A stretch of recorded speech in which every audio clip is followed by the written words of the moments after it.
Basic addition or subtraction of polynomials. Like for example, here we have 12a plus 5a. So since we have like terms, so we're just gonna add them off. 12 plus 5, that will give us 17.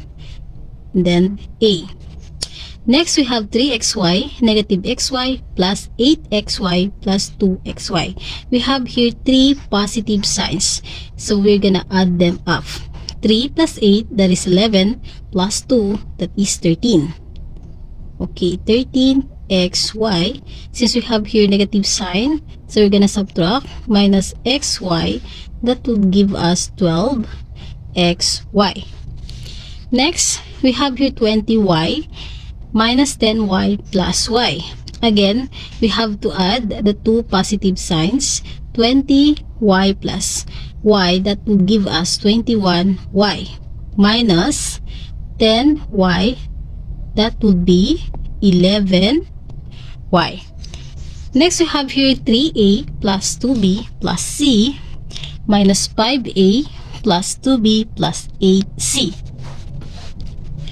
Okay, since we have here 3a minus 5a again, and then we have also 2 variables of v and then a variable of c.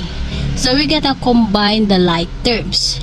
3a minus 5a, that will give us negative 2a. Positive 2b plus positive 2b, that will give us 4b. Right? Then positive c plus 8c, that will give us 9c.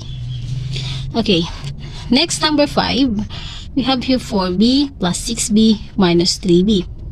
Again, just add the like terms. Yes, the positive sign. 4b plus 6b, that will give us 10b, I mean.